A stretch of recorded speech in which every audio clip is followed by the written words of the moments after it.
Welcome to Cameos. I am Samsung with chapped lips, looking like Avante Yaps. There we go. you don't ever like. Come on, man. I can't be up there with all, chapped lips. all too often, brother, especially in the winter. Shit's be dry. And then you know how the more water you drink, the more chapped your lips get. Yep, it's It a it, catch it, 22. it doesn't make sense. Got you out there looking like a crackhead. Exactly. Look like Tyrone Biggums. All right, but I'm Samsung with chapped lips. This is just rambling. With I was about to say something weird. I'm not even gonna say I was like, I hope he don't go there. And today we have a very special episode. Oh, sorry. Food Money is what's Food Money today? Um, I'm sure there's some new Oreos. No, there actually is something food related that Foo is in line for. He's at a Buffalo Wild Wings. Uh, they've got a poppin' ranch now, so you can sprinkle. it's like it's like I guess like some dusted ranch you can sprinkle on your stuff. So Mhm. Foo's trying that. O'Shaughnessy, what's O'Shaughnessy doing today? Uh, he's fresh from D23, so he's back. He's actually taking a rest day. He's washing his furry costumes. He had a lot. He had a Minnie and a Mickey. I don't know why he had both. Uh, he also had a Pluto. I think there was some weird fetish thing going on at the time. So he was busy at D23. But he's working, so that's good. Getting paid. And this is a special episode. This is Just Rambling. Just Rambling has been waiting for this day. Uh, we're gonna Damn, talk I don't have my about keychain. yeah. He has his time stamps. We're gonna talk about lamps. His favorite new show. It's like lanterns. Yes. Finally, Lanterns has arrived, and it is incredible. Like honestly, I'm truly amazed by what they have achieved, and I'm not surprised though because it's David Lindelof, and he made Watchmen. He also made um, The Leftovers. If you haven't watched The Leftovers and you want to be mentally destroyed on an existential level, Oh wait, he go did check it. that. I love that Yes, show. That show's amazing. yeah, that shit is insane in all the But best ways, and there's it's also gonna hurt. there's no payoff. Like I can't No, remember what happened to those people. I think that's the point. Like I Okay. don't want to spoil it for anybody who might watch it, but I think the fact that like they don't get closure, so we don't either. Yeah, that show's great though. Yeah. All right, so we're gonna talk about that, but right now I'm gonna run through D23 because if I don't, then Just Rambling will just ramble about these things, and we won't have a lot of time to talk about what's the most important to him today. So I'm You're not doing you a wrong. favor. I'm not wrong. Yes. Actually, I I'm don't really have many opinions about D23. It's mostly like X-Men and then Kingdom Hearts, like we mentioned last week. yeah, but there was a lot. They had the new. They're doing like something new with Disneyland. Disney theme parks in America are too expensive to actually That's go what to. yeah, but Yeah, I don't really care about that, but they are. It's like dumb expensive, but they are doing something new with that. There's a Pixar original called Ghost Market coming out in 2028. Tangled live action. I think that's also 2028. Uh, Lilo and Stitch 2 live action coming as well. Incredibles 3, which looks great, and it's a great premise for that. It's like the you believe the theory that the villain is Jack Jack? no, I don't think the villain's Jack Jack. I I hope he's mean, not Jack Jack. I mean, Actually, it could be. Sorry, continue. I forgot the premise. Like I read it and I forgot. Sorry, this was D23 ended last weekend. So Yeah. do you remember what it was? All I all I saw from the premise was that the family is going to be facing the most powerful enemy they've ever gone up against. So Oh, okay. it, Yeah, it could be Jack seeing Jack. how Jack Jack has like he has that the power that we all had, that one kid on the schoolyard playground had, where it's like I have the power to have all powers. So that's what sparked the theory that Jack Jack is going to be the villain in the next one, which villain could mean a multitude of different things. In the same way that like Jean Grey was the villain in Brand New Day, maybe Mm-hmm. Jack Jack gets loose, and now they're trying to Oh, they got wrangle Ashley. in this crazy ass toddler. Then there was another. I guess what I saw was a theory then, so I won't even say it. Gotcha. Ghost Rider was announced, also for 2028. Ryan Gosling, Black Panther 3, 2028, in December. So a nice Christmas bump. Um, and then of course the X Men casting, as well as the X Men film in 2028. Same director as the Thunderbolts film. And the X Men cast looks great. They got. Uh, Oh, you want to name them? I was gonna go through the names. Yeah. Yeah, yeah, go ahead, go ahead. So if you haven't seen Spider Man by now, that's your fault. Sadie Sink is Jean Grey. Christopher Abbott is Professor Charles Xavier. I don't know what he is from. Actually, no. What is he from? Um, I think I heard he's from Girls. I've never seen Girls. I hold Girls solely responsible for the gentrification and colonization of Brooklyn, so I have a personal vendetta there. Mm, Samara Weaving is Emma Frost. Picture perfect great, casting. great casting. Does The not get better than that one. the White Queen. And for those that don't know, Emma Frost is the White Queen in the comics. Yeah, don't send Dr. Umar after us. I'm We saying didn't give her that's what her title is in the comics. So if you hear me say White Queen, it's because I'm talking about Emma Frost. that. I need You're not to the dude from, Don't Be a Menace. exactly. Yeah. Homie at the He's barbecue. like my background on my computer. My milk Uh, of magnesia. When the devil made you, he broke the mold. I'm trying to do Hilarious. what they people did to us. I'm not gonna finish that line. Hmm. Kit Connor is Scott Summers. I don't know very much about this actor, but I love a casting where I am completely unfamiliar with the actor's work and they can completely immerse themselves in a role in my eyes. And Indy Navarrete as Rogue, which seems to be the Hmm. most controversial one, which Why? wasn't my first because this is one actress who is kind of like the Henry Cavill of actresses. Her name is Kaylee Spaney, and she keeps getting fan casted for roles such as Ellie from The Last of Us, and then now Rogue because Hmm. she has the look of like the quintessential Southern belle. So everyone was rallying behind her the same way everyone rallies behind Henry Cavill to get certain roles, and then when the announcement comes that this actress did not receive the role, everyone was complaining that like Indy Navarrete, even though she's enormously talented from Obsession, doesn't have the look that people generally associate with Rogue. What?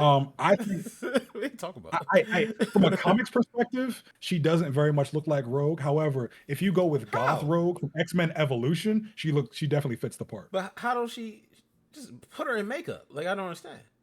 It's not her face. It was just like actually no, she's like she has a more who's that other actress? The one who played Wednesday. Uh, I Um, don't know. I can't remember her name. yeah, I can't remember her name either, Jenna but like she has Ortega, is more. that her name? Yes, yes, Jenna Ortega. Indy Navarrete has more of that vibe, and Rogue traditionally, both in comics and like X Men '97, has a more I'm gonna say it white Southern look. Like that's what everyone's always associated with Rogue, and I'm not saying that her race is the problem. She It's half just that white. I think it's not the race that's a problem. It's just her look doesn't fit what people tend to associate with the comics Man, and the they'll be TV all show. right. Seven. But if you're going with the goth rogue, which I'm perfectly fine with, she very much fits that whole vibe. They'll be all right. Yeah. Ain't nobody worried about that. All that. Also, she's like 5 feet tall, and I'm not gonna lie, I always thought of Rogue as like bigger. Like she's a tank in Marvel It's because Rivals. Like you she's like always muscle been like mummies.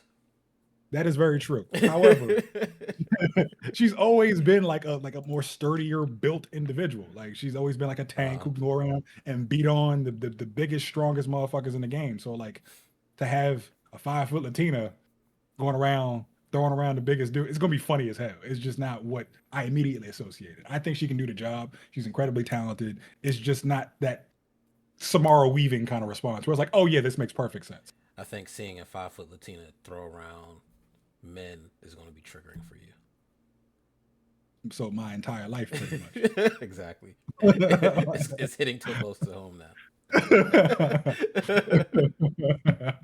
um, and my personal favorite, actually, I would say this ties with my favorite casting alongside Samara Weaving. Maya Uh, Boyd as Storm. they pulled her She's in, straight from the stage. yeah, they got her right off of Broadway. Hey, get your ass in the white wig. We need you speaking in African and calling down thunderbolts. Imagine like this theater cadence giving like the whole epic monologue when Storm is just about to strike you with lightning.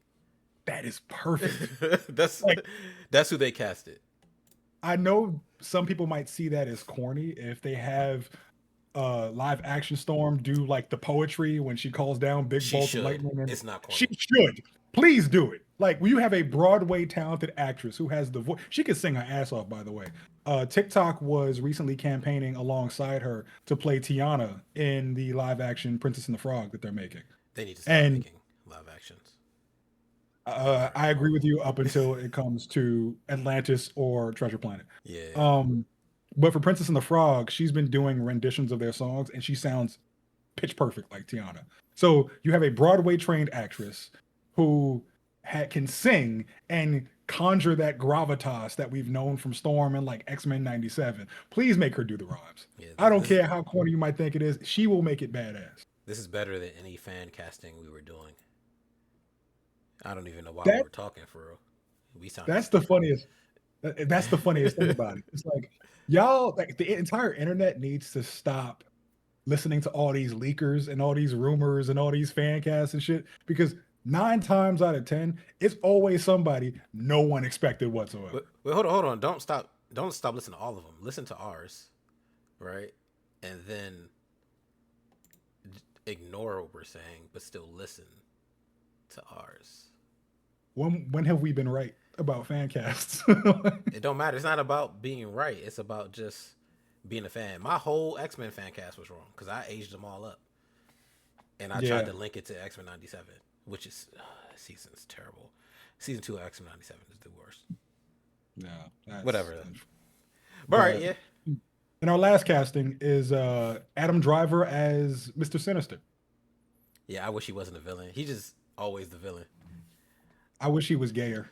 He can pull Mr. it off. Sinister is a Adam Driver. Like I said, I'm not going to doubt his talent. It's Yeah, he just can I pull it don't off. associate Adam Driver with like evil drag queen. That's fine. Like, That's the point. I think if he can pull it off, it just makes the performance better. Like it makes it all better for you.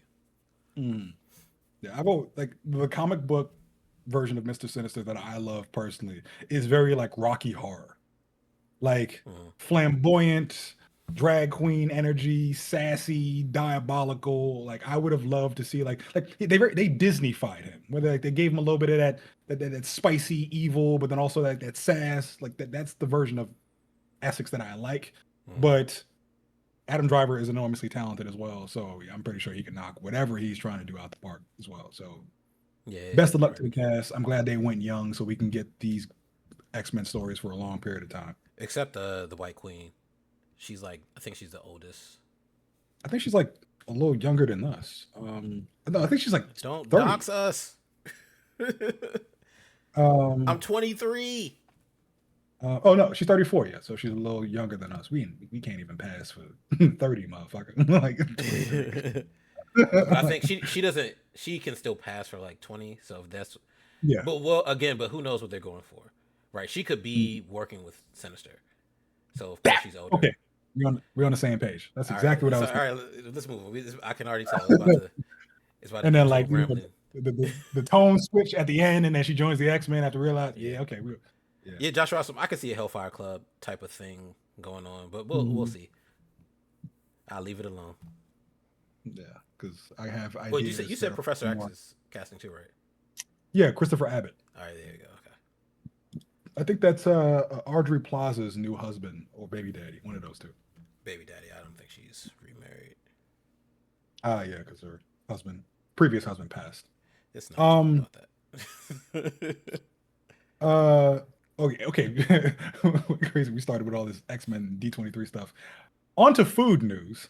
Yum Brands enters into agreements to sell Pizza Hut for $2.7 billion.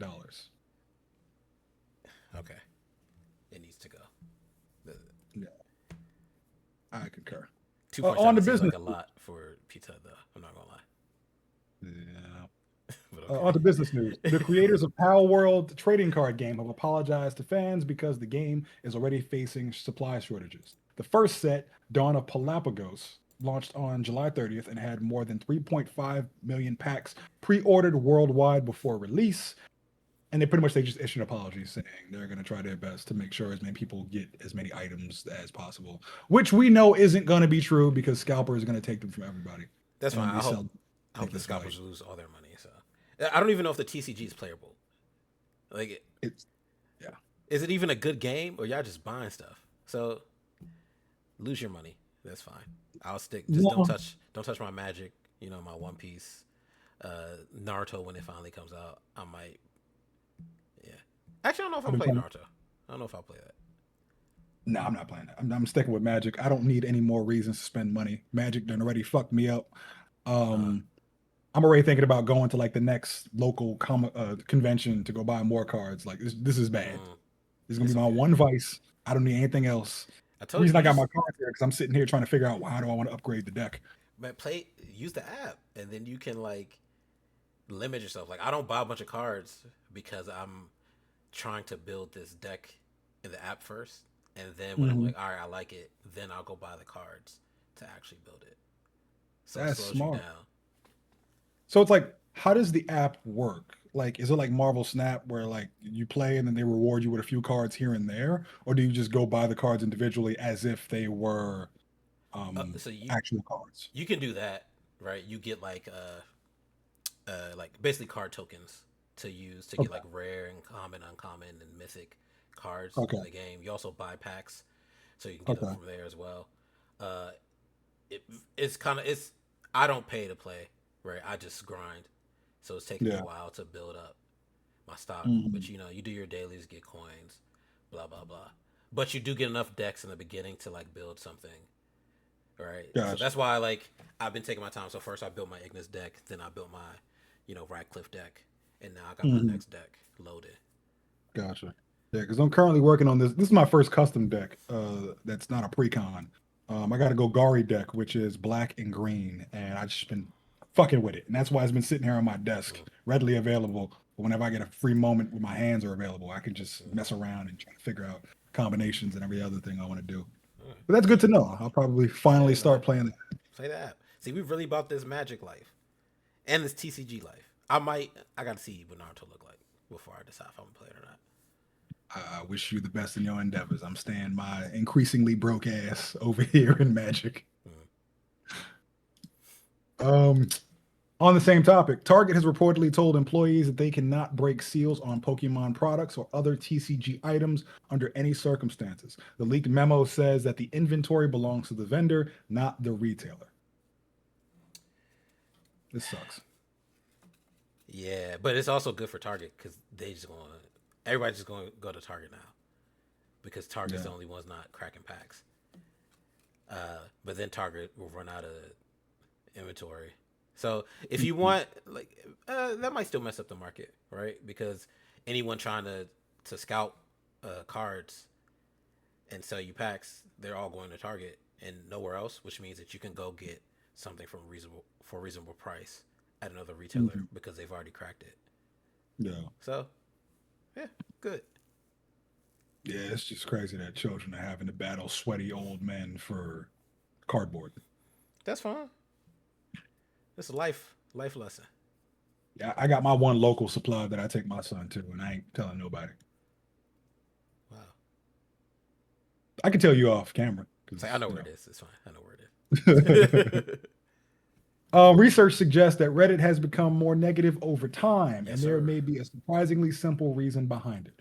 Researchers looked at more than 2 billion Reddit comments from over 2,000 communities. They found that the longer a community lasts, the more negative it tends to become. The same thing happens in individual threads. The longer the conversation goes on, the more negative the comments get. Yeah.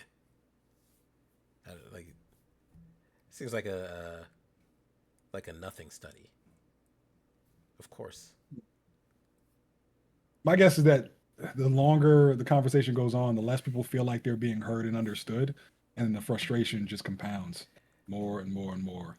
Oh, I just people always talk past each other on the internet. No one like Yeah, no one discusses to understand. They just want to get the point across. So it just keeps yeah, going, and they just get more and more frustrated as it keeps going. It's just like yeah, people are people. It's it's whatever. yeah. Stay The off, best, stay off socials, y'all.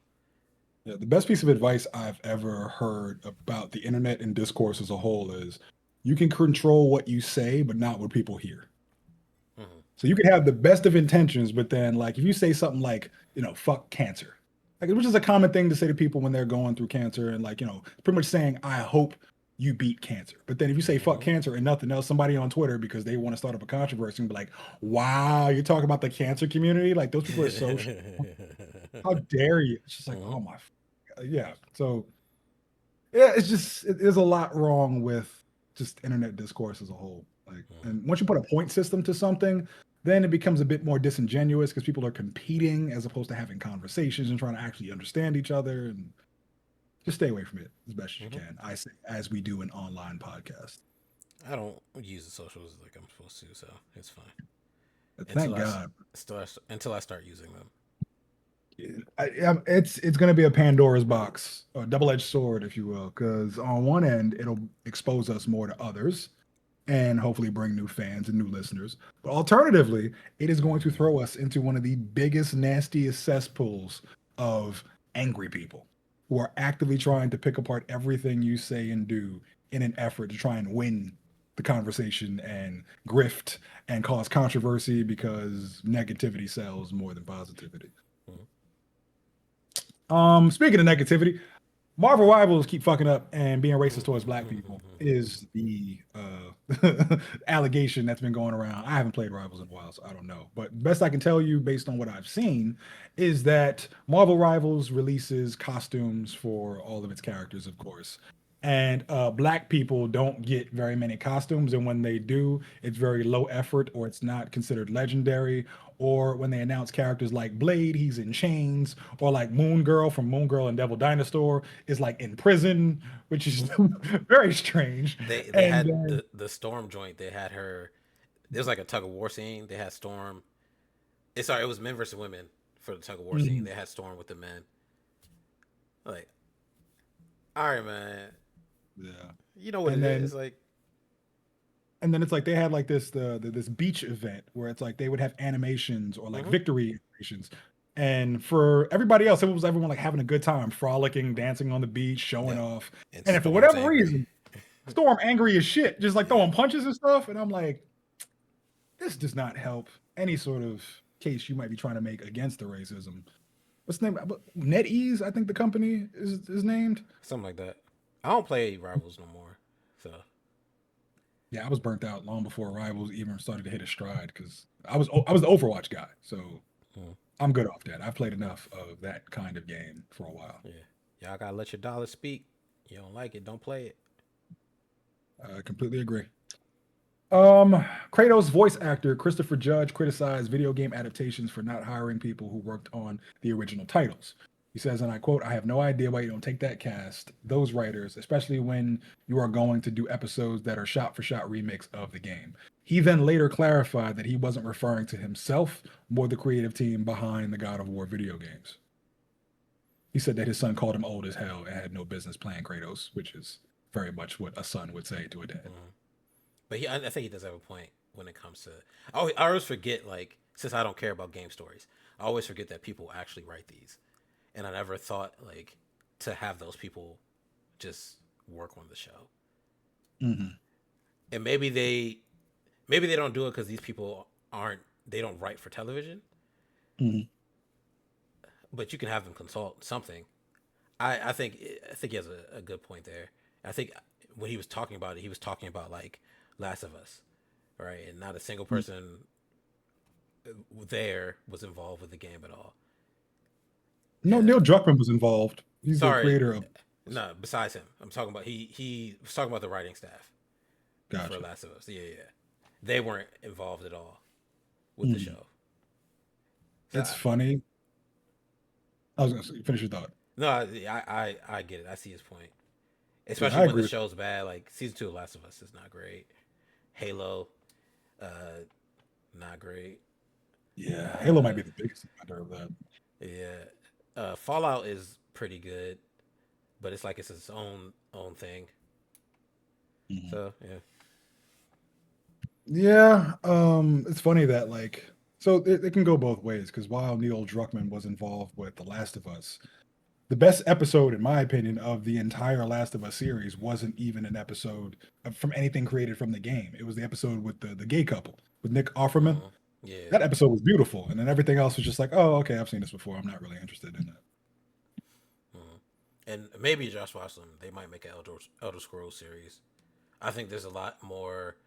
Uh, there's like a trend to turn game IPs into like film and television. So it's like the Hmm. new grift. First was comics, now it's like game IPs. Yeah, Mass Effect One is going to be a little rough too. It's on Amazon though, right? At Mass Effect, Yeah, I thought it was on Amazon. I don't recall, but I'm pretty sure if they make a Elder Scrolls game, it's going to be on Amazon because Amazon Yeah, has a deal with Bethesda for Fallout. I'm sure they'll. Um, I'm sure they'll do it. no, They need to yeah, cancel Ring of Power and take that money and make something else. yeah. I'm mostly worried about Mass Effect because much like Joshua Awesome, one of my favorite series of all time too. Um, it's yeah, you're right. It's currently in active development at Amazon MGM Studios. So Okay. I got a bit more faith because Fallout Yeah. is great. Yeah, I think Amazon has been doing those well. The only thing they don't do well is that Ring of Power series. That show sucks. It's absolutely that's terrible. that's only made for Jeff Bezos. Like Literally, that's his somebody asked me show. like, my friend was like, "Why is it still on air?" I was like, "Because Jeff Bezos is just a fan, so he won't let it die. He just keep giving them money. He go in his own pocket here." Funny. The U.S. Senate is launching an investigation into Roblox, and I say good. But this is late because Chris Hansen was already doing this. He's already Yeah, doing this joint. They ride his coattails. you know the U.S. government is always late to do stuff like this. Always late, man. Tighten up. Um, okay, so this would have probably been so this between D23 and this upcoming news. Mm, If it hadn't been for lanterns, one of those two would have been our main topic. But in a little bit last bit of gaming news, which is pretty damn massive, a huge GTA 6 gameplay leak has surfaced showing combat, vehicles, fuel, basketball, and driving mechanics. The full map of Leonida, which is supposed to be the GTA version of Florida, has also leaked ahead of Rockstar's extended look on Netflix, due to come out on August 28th. Um, mm. what's the name? The motive behind the leak was about the game not having a disc copy, which was the group called Cyberlink. That I'm messing up. The group's called Cyberlink was responsible, Mm. and one of the reasons they complained was the fact that there were no discs. That microtransactions have continuously gotten out of control, and that pretty much the gaming industry as a whole has become extremely corrupt. And what they're Yep. trying to do is pretty much be the internet's version, the gaming version of Anonymous, and Yep. make it so that these companies are held accountable for their actions, and hopefully in a way to restore gaming to the glory that it once had before you had to buy fucking everything, including cheat codes now. Yeah, shout out to them. I hope they stay safe and free, uncaught. These white hat hackers. You guys are doing. They're white hats.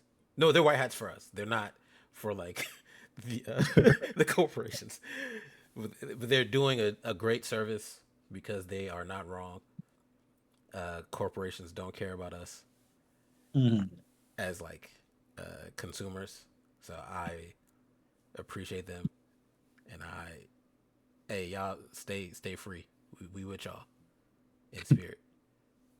Yeah. Uh, According to CyberLeak, they are now threatening to attack Sony's other future games, such as Intergalactic: The Heretic Prophet, which is made by Naughty Dog, and Bro, that's Neil Druckmann, as Sony well as probably God don't of care. War.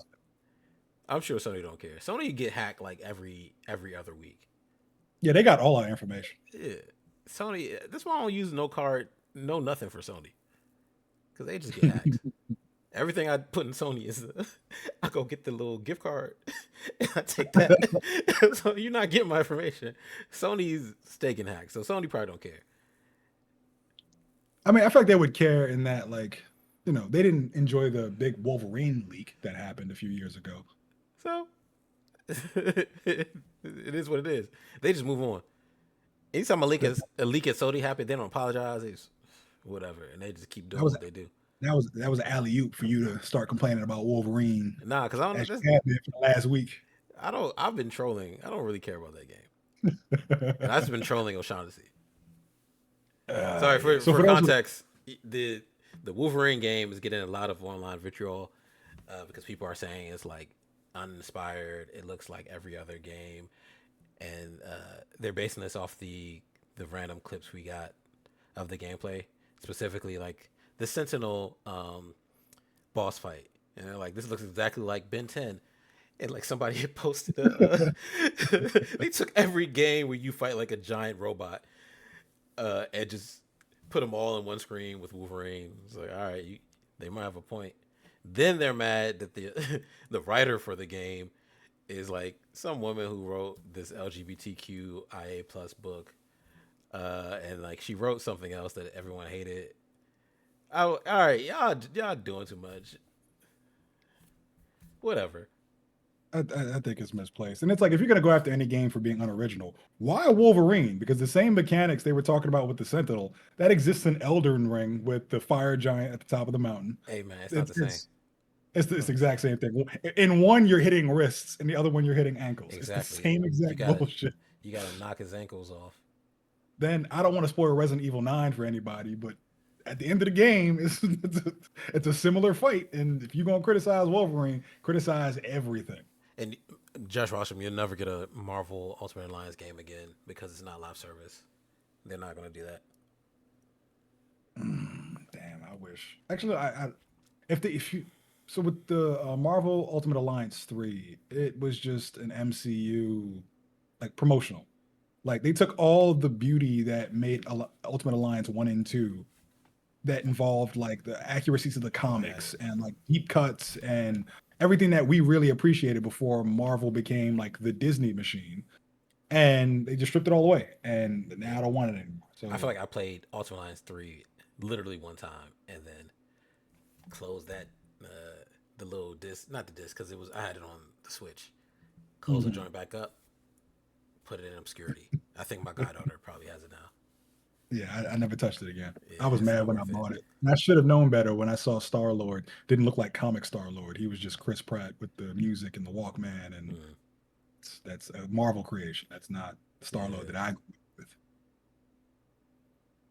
What else we got in terms? Oh, that's all. Everything for gaming. Actually, no, not everything for gaming. This is part of D23 that we forgot. So, Kingdom Oh Hearts is yes, I did forget yeah, yeah. So it's that. just knocked out. First of all, Kingdom Hearts is getting an animated series on Disney Plus. hmm Um, the main characters does not appear to be Sora.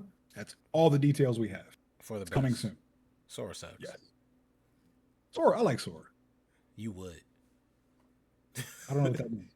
Um, then Kingdom Hearts 4 was announced with a trailer that pretty much was Sora going to the realm of Coco, alternatively known as Mexico, and I'm worried. I'm Oh, not you gonna forgot about lie. that too. Like, yeah, that's what I'm here for. Sorry. It's all good.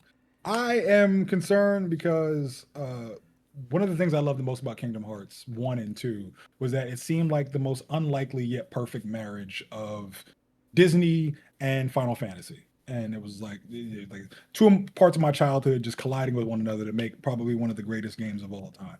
Hmm. Um, but then Kingdom Hearts 3 came along and it focused more on the Disney than anything else. And I've complained about it on the podcast before with like, it gave us the entirety of the Frozen song. And then like it just felt very much like Disney stepped in and said, "Hey, this is our thing now." And all your other weeaboo JRPG nonsense, get the fuck out of here. And if Hmm. that's what Kingdom Hearts 4 is going to be, I don't want another Disney game. Like, this is just not going to be for me. I hope everybody else enjoys it, but I very much want my, Squall and Yuffie introducing Sora to the Keyblade, and then Donald and Goofy telling him how to wield it, and then all of them go together going to find King Mickey. And it Well, needs to they be did all have Donald and Goofy gameplay. that was cool, Yeah, that was but cool. that's more Disney stuff. I want to see, Cloud with the, Uh, the garb or the mask across well, his no. face. Think of it this way: you can probably play as Cloud. I don't think so. Oh well, if you can play as Donald and Goofy, I would imagine you can play as any character that joins your team. Best thing, are they even in the game? Because with Kingdom Hearts 3, there were no Square Enix characters, and then they had to add them at the end as DLC in response to the backlash about Right. the Square Enix. They learned clearly, so I would imagine four they got him in there out the gate. Yeah, and I hope so. Like, I genuinely want this game to be good. I generally want to enjoy this game. I want them to bounce back after what I thought was a pretty disappointing third installment. Hmm. It's just how much of Disney is stepping in now and saying this is our thing, even to the point where they're making their own animated series for Disney Plus, and then just telling all the JRPG Final Fantasy shit to shoot. But the anime series should be good. I've been watching Star Wars Visions. It's okay, but Yeah, the anime series should be good. yeah, but like that's just me saying now. Like if this becomes like a Disney thing without any other aspects being really incorporated, interwoven with it in the way that I loved, Hmm. I'm gonna just pass that on to the next generation and let everyone have fun with it. Okay, we'll see when it comes out. Was that next year? Yes, which is really cool because we're getting Final Fantasy VII Revelation and Kingdom Hearts in the same year. Hmm. Oh, and before more anime news, Case Closed is finally coming to an end. Well, this is manga news.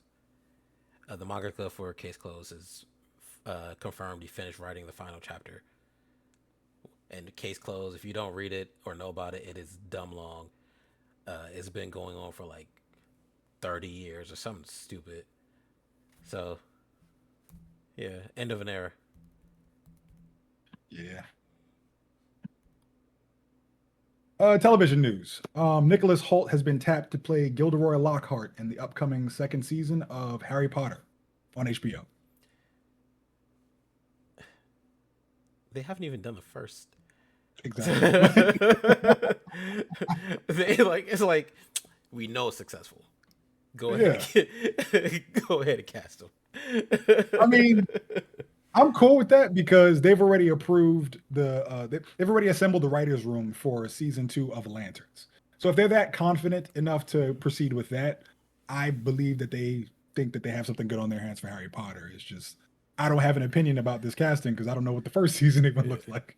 I still don't listen. They still got Black Snape in there, about to get hung from a tree. So I'm already not trying to watch it. So yeah. Yeah, that's gonna be Also, rough. we still don't know. Like we talking to the gym homie today. They with the merger stuff going on, they still have an issue with their IPs. They can't actually do a lot of stuff. So they could be writing all these shows and might not be able to actually put them into production. Uh, so we don't even know what's going on. Like what will actually happen with Harry Potter season 2? When will we even get it? First of all, when are we gonna get Mhm. season 1? I don't even remember when that's coming out. So December. oh, okay. Oh, Christmas, of course. Yeah. So they gonna sell merchandise. All right, Mhm. I know what it is. Gryffindor. It's, it's gonna be the same merchandise as before. They're just gonna remove Daniel Radcliffe's face from it. Mm-hmm. Hufflepuff. Oh, hey, Josh Watson, you got to go and get HBO Max. We'll, Yeah, we'll go check oh out yeah. Lantern. Well, we're gonna spoil Lancer for you. We'll give you a warning before we start. Oh yeah, we can do the first half of like our opinions and then the second half spoilers. We've done this before. I believe in us. We can control us. Let's see what else. Two previously announced DC shows are reportedly now dead. Waller and Paradise Lost. Gone. Yeah. Lost, as they What's would say. it? Was the Supergirl woman doing Paradise Lost? You said what? The Supergirl writer, was she doing Paradise Lost? I hope not. Cause I thought about it. That might be why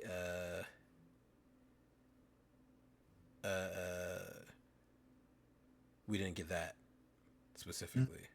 I think she's working on the Wonder Woman movie. Paradise Lost. I forgot who the showrunners were supposed to be. I'm looking it up I now. know 'cause it was so long ago. It said Paradise Lost did not reach a formal showrunner stage. Okay. Um, the Writers Guild of America had previously attached writers Kira Snyder from The Handmaid's Tale and Janet Okay. Lynn of Bridgerton to develop scripts for the Game of Thrones style. As that shit sounds amazing.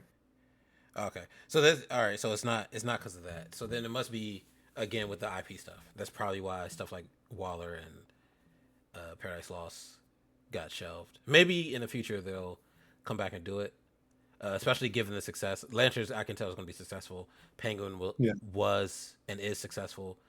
Um, Peacemaker, another one. I don't think when it comes to like these DC shows, uh, Hmm. HBO and like James Gunn and Peter Safran, they haven't missed. So It's true. yeah, like seriously, However, yeah, I think it should come back. I wonder if this is a matter of like the same thing that's going on over at Marvel Disney, where they're canceling all their TV. Oh yeah, by the way, Marvel and Disney are canceling pretty much all their live action TV shows Yeah. after Vision Quest and focusing Oh more on yes, animation when it I comes forgot to to mention Vision Quest also. missing We got all a the shit. Vision Quest trailer, which Vision Quest looks very very good. It's like all Yeah, taking place in his mind.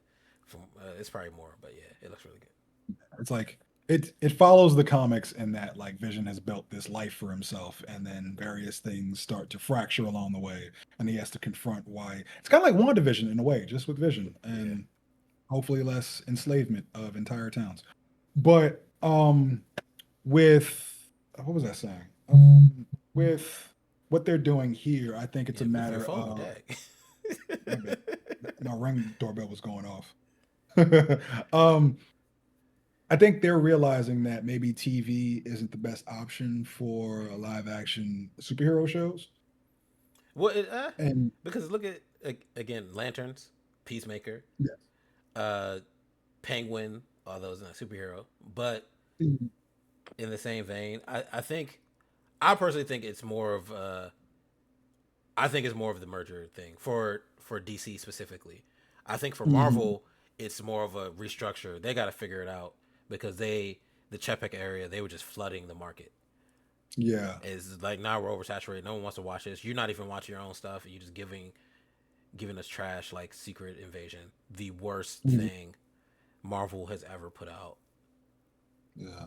Reason I say that is because it's not that the quality of a lot of these shows are bad, because there are plenty of shows within under in the MCU that I really enjoyed. Loki. Mm-hmm. I know people have complaints with it, but I really enjoyed Falcon and the Winter Soldier, especially with the Sam and Bucky dynamic. No, those The first villain. three, WandaVision, those were good. Yeah. Varying levels of good, but like still good. And then Hmm. then they kept going. Yeah. And then like here But comes Echo. What are we doing?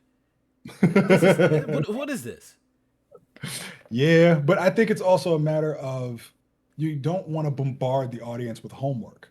Yeah. Because one of the biggest issues we've seen with these cinematic universes is that if you try to it's really hard to just create shows that have no greater bearing or connection to the greater universe and make Mm-hmm. it so that like this is like if you introduce a what's the name USA if you introduce US Agent and Falcon and the Winter Soldier, then when you make a Thunderbolts you inevitably have to go through the exposition of explaining who the hell this guy is. Mm-hmm. And people don't really have that much time to be thrown around with these cinematic universes. So I think it's better to just focus on, the big movies, like make them all feel like event tentpole must see films.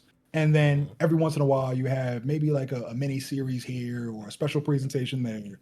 And this way you're not constantly having to demand eyes for something that gets increasingly more difficult to follow. That's that's one of the biggest problems with comics today, where it's like, if you have a new someone who wants to hop on board now, it's like not only do you have 60, 70 years of history to go through, it's just all the plots are so convoluted. It's not like manga where you can just tell Mm-hmm. me, go start at One Piece #1 and then read all the way through, even though it's 1,000 issues, but it's 1,000 issues Mm-hmm. streamlined. Yeah, that's why when I was saying to you earlier, we be talking a lot. I think that if they're gonna do any shows, it should be like, all right, you have your main big movie universe, right? And then Mhm. anything show related are just like side stories that happen within that universe. So you don't actually need Mhm. to watch these. You could if you want. It just adds color to what already exists, but Mhm. you don't need it, right? It's not like it's not homework, and it's like just good little side stories, series to enjoy. You can introduce characters that don't matter as much in those things as well, but the movies are all you really need to focus on. So you have your content, and it's great content on your app, but it's Mhm. not. It doesn't feel like homework because it's not. And Josh Watson, the issue with Echo wasn't the actress. She was actually really good. The issue was the show. Like it's just really bad. That story was stupid. It was very terrible. They didn't even do what Echo does in the comics. So they didn't even have it like it's like they started off that way, and then it like shifts into like this plug for this new character that was on What If. They're like linking What If to Echo, trying to make What If work. Like this is stupid. It's bad. It's really bad. Then they Mhm. gave her powers, and I just all right, man. I don't want to. I don't want to be going off on a tangent about how bad a lot of these shows have been, Yeah. Yeah. especially No, I comic agree shows. with Like there's a whole reference, and like you can really tell they were just like spark noting the comics and then just doing whatever they wanted to do later, yeah. and it's Yeah. terrible. Like X-Men Yeah. '97 season two. Yeah, like in a perfect world, I would agree with Joshua Awesome that like a lot of these comic book stories should not be contained to just a 2 hour film. However, you can't really expect people to try and keep up with that much content. Like even if it's like really high quality content, which a Mm-hmm. lot of these shows have been. Yeah, Agatha All the Way But was really good. Also, yeah, yeah. but no, it's hard. So, I Mm-hmm. I just want to see the Marvel and DC both thrive in live action because the better they are at fighting against one another, the more high quality shit that we get. Yeah, Which Lanterns is evidence of that. Because but wow, at the very least, I think with all of this, it seems like Marvel is getting on a better track. Like Spider-Man was very good. Um, what they're I can tell what they're going to do with X-Men is going to be good. Even like hearing the director talk about the comics that he hmm wants to like incorporate, I think that's all going to be very good. What we see from DC and the series are very good. The movies are good besides Supergirl, and that's not like Supergirl. I don't want Supergirl to be like a whole. Don't take it and apply it to the universe. There was a lot going on behind the scenes with hmm Supergirl. It didn't. It kind of didn't get like a fair chance, and it probably shouldn't have come out. But I feel like they just had to do something. hmm But like even with, I'm sure we're both excited for Man of Tomorrow. Um, so I think we're on the right track, yeah, yeah, I agree. or they're on the right track. Sorry, I don't work for Marvel or DC. They're on the right track. Oh, yeah, okay, I can't sing that song. Um, Trouble is coming, according to Amazon MGM Studios. Neegly, a new series from the world of Reacher, streams September 16th on Prime Video. Sorry, you said that. I was like, hold on, what? What you mean? I didn't name the show. No, I know, but just the need, huh? It's triggered a little bit. Hold on, man. What? It's like that black reflex we all got. As soon as we hear them two letters together, it's like, what you mean? And so I'm a comic Marvel fan. Smooth Carlito. A lot of those shows and films that Marvel was doing for a long time were like really bad. And it's not Mhm. because of the. It's not just because I'm a comic fan. It's like just if you watch it, it doesn't make sense. And also, sorry, Reacher's out right now as well. So Neegly's coming. Reacher is currently out. I need to watch it, but I've been watching like a bunch of other stuff. It's a lot of good stuff out right now, which I'll mention later. In movie news, excuse me, let's try that again because you know I'll be stuttering. Coyote versus Acme debuts with a perfect 100% score on Rotten Tomatoes. It releases in theaters August 28th. I saw at one point that Joe said 101, and I was like, "Say I." That- Somebody photoshopped it, but I good. thought that And was that, like a Looney Tunes kind of gimmick because that's something they would do. oh, okay. But it's good to see that it has great reviews. It took a lot to even get this movie made, so that's good. I Yeah, hope it does well. I'm probably gonna check it out. Like, I Uh, want to support it after all the hell it's been through. Netflix's Charlie versus the Chocolate Factory lands wide theatrical release.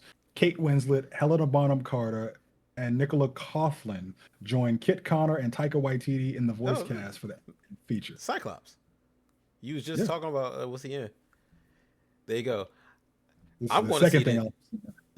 I'm going to see. Wait, I think it's animated also. think it's animated. Yes, yes, it's Yeah, it's animated. animated, and I'm going to see this in theaters. The premise is great. Like Willy Wonka got sued because he turned a kid into a blueberry or something like that. So now, now he's in court. Like, it's a great premise. So I'm definitely going to see that. Yeah, this feels like something that's right up Taika Waititi's alley, given the way he Yeah, is with comedy, especially with like What We Do in the Shadows. Which yeah. I forget the vampire's name, but Robert Downey Jr.'s Doctor Doom sounds exactly like that vampire. The main one. Um, I forget his name. He's the one with the assistant. Yeah, with Guillermo's assistant. Yeah, I actually forgot his name too. but yeah, Robert Downey Jr.'s Doom in the Eastern European accent sounds exactly like that Yeah. dude. Oh, sorry. And the Charlie versus the Chocolate Factory comes out next year Yes. with Um, Willy Wonka, or sorry, not Willy Wonka. With I thought it was Johnny Depp so is in it in some. did you read the article about what happened on the set of Children of Blood and Bone? Yeah, the Okay, I'll leave this entirely to you because I did not. uh uh what's her name? The writer. So there's like controversy behind Amanda's casting, but the writer had defended it to Amanda. I think her name's Tommy. I forgot her name because she originally wanted Zendaya to play the character. Right, the character is not light skinned in her book, but that's what she wanted. So so all this happens. Amanda comes out and says, "Oh, like I talked to the director, blah blah. Like she gave me a blessing, blah blah." And then sorry, not the director, the writer. Then the writer was like, "Yo, keep my name out your mouth." And then now when she's on she's on set, now she has issues with Amanda. That's the gist of what I got when I read it a minute ago. I was like, "What? This doesn't even make this doesn't make any sense." It's like I don't know what else happened on the set, but if this the problem stems from this, you created the problem. Like this is your fault. So I don't know, man. Sorry, yeah, Amanda from the Acolyte and like Rue from Hunger Games. They were cast as a I forgot the name of their character in the film, but that character is not light skinned. So there was backlash when they were cast. So there's like a lot going on. Basically, at this point, I don't really want to see the movie. I was trying to stick beside the creator, but she doing too much. And she every time she does an interview, she won't say exactly what's going on. Like she won't say how she felt, right, or what happened to her to trigger her. But like there'll be other videos and interviews she did where she's like happy and smiling about her experience on set. Like the director Gina, I always forget her last name because it's like a hyphenated last name, but she's a great director. She gave her like so much game, right? She has her as a screenwriter on the film as Mhm. well. That like I was talking with one of my friends, she was like, yeah, that doesn't usually happen. The creator is usually not this involved in the film, but she was completely involved. Like I'm pretty sure like the notes like the notes like for all right, let's make this look like Wakanda Forever, right? And which is the reason that it probably looks exactly like the Black Panther films. Probably came from the writer, Mhm. uh, and they like were very all right. This is her vision, so let's do what she she has seen for her book. And every time they talk about her, they don't say anything negative about her, and she's just making this look terrible. So yeah, it's like the Roblox Black Panther. It's like it's a whole different story, but they have it has like a Black Panther skin. So Yeah, they keep using that same South African accent, almost as if Africa isn't a richly diverse continent with many different cultures. so like I don't know, man. At this point, I'm trying. I was really trying to like let me stick beside these people of color, or let me stick beside the creator. But now I don't want to stick beside the creator because I don't know what's going on. And then The movie just looked like Black Panther, and I love Gina and her Panther too. work. Yeah, but like, I'm not trying to watch a fake Black Panther. So now I'm conflicted. Yeah, this could have been an opportunity to really explore like Afro fantasy and just like Mhm. go a completely different route and show different aesthetics, different creative ideas. And nope, we just got the Wakanda Forever, the Tubi version, and it's just I don't know what's going on with the creator and the director. I'm just gonna wait for the Club Shay Shay interview because that's when it all is gonna come out. Because there's something about them Ottomans that they be sitting on that Mhm. just truth serum for everybody. Oh So, yeah, sorry, and that's the other thing with like this whole like Afro fantasy. This should be the mhm. it should kickstart a bunch of other films. So that also is like, I mean, I need to go see this. I need to support it so that they can see, all right, these type of things will make money. Let's make Mhm. some more. But they're making it really hard to want to support it. Like this is a struggle. So, Mhm. oh, sorry, and yeah, Jermaine, thank you, Smooth Carlito. That is his name. No, Jermaine's the husband. No. Joshua also mentioned that there's an Afro fantasy tabletop RPG made by Black creators. That if you could find out the name, I'd be happy to shout him out because that sounds awesome. Uh, And more movie news. Pirates of the Caribbean 6 will reportedly have Margot Robbie as the main character. Johnny Depp's Jack Sparrow will be a side character. Any thoughts? sorry, I'm trying. What's his name? His name is it Vladislav Who? from What We Do in the Shadows? What's the name of the? That was 2 stories ago. I know, but Smooth Carlito said it was Jermaine. I don't think it's Jermaine. I highly doubt there's an Eastern European vampire named Jermaine. No, there is a one named Jermaine. There's one named Jermaine. I have associated. Actually, no, that's No, Jerome. his real name is Jermaine. So the actor's name is Jermaine. His character's name Oh, okay. is Vlad the Poker. No, he has a different name. I forgot the name of it though. Anyways, that was 2 stories ago. How do you feel about Pirates of the Caribbean 6? Caribbean 6, however else you pronounce it. Oh, that's what Johnny Depp is in, not the Charlie versus Chocolate Factory. My bad. Uh, Mhm. I don't really care. I never cared about the Pirates of the Caribbean. My only pirate thing is One Piece. But was it Margot Robbie's the main character, not Johnny Depp? Yeah. I mean, Johnny Because Depp was never really the main. He kind of became like the Steve Urkel of the cast, where it was supposed to be about Will Turner and Elizabeth Swann, and then Johnny Depp was just so charismatic, and everyone just gravitated to him. So he's kind of existed as a supporting character that exists kind of as a main character because he was the biggest draw in support of the main story of the two lovebirds in their journey across the Caribbean against the East India Trading Company. Um, I but think he was the best part. overall. Yeah, of course. The same thing. Urkel, like Urkel was the best part of Family Matters. Don't do that to Family Matters. Harriet was pissed. But The truth, though.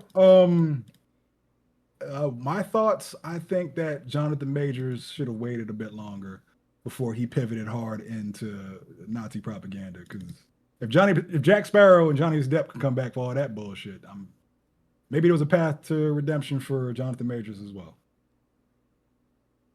nah, Jonathan Majors lost his path.